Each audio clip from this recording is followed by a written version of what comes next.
Hello, everyone. Here is my response to Jane B. on Substack. Jane, you said, he was shot by an extremist far-right person. That's just not true. It seems you're trying to score political points rather than paying attention to the facts. Let me walk through this.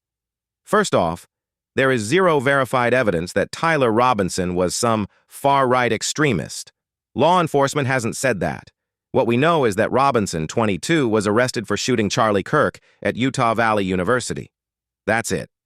Slapping a political label on him without evidence isn't fact, it's propaganda. Now, here's where it gets interesting. Reports from the Daily Mail, New York Post, and Fox News paint a very different picture. Robinson wasn't living in some MAGA war room plotting attacks. He was in a messy living situation with multiple roommates in St. George, Utah. One of those roommates is a guy named Lance Twiggs. Twiggs is 22, studied at Utah Tech, and spent most of his time gaming and posting on TikTok. The two of them connected initially through gamer chat groups. The Daily Mail confirmed he was a roommate, but they did not say he was Robinson's partner or transgender. But then you've got the other angle. Both the New York Post and Fox News reported that Robinson was living with a transgender partner, someone transitioning from male to female. That person has been cooperating with the FBI and even turned over text messages and communications that helped confirm Robinson as the shooter. Brooke Singman from Fox specifically reported on this. Law enforcement sources backed it up. What's important here is that while some folks online tried to connect Twiggs to the trans partner story, there's no report that proves they're the same person. Even Twiggs' own grandfather wouldn't confirm or deny anything about gender identity when asked.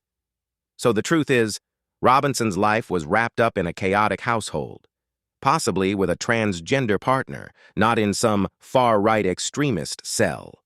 So, Jane, your claim crumbles on two levels. One, you're guilty of the labeling fallacy, attaching a political identity without evidence just to smear a group you don't like. And two, you're ignoring the actual reports that suggest Robinson's home life was dominated by confusion and dysfunction, not conservative politics. Let's be real. If I followed your logic, then every time a left-winger commits violence, like James Hodgkinson, who shot at Republican congressmen in 2017, I'd have to say all Democrats are extremists.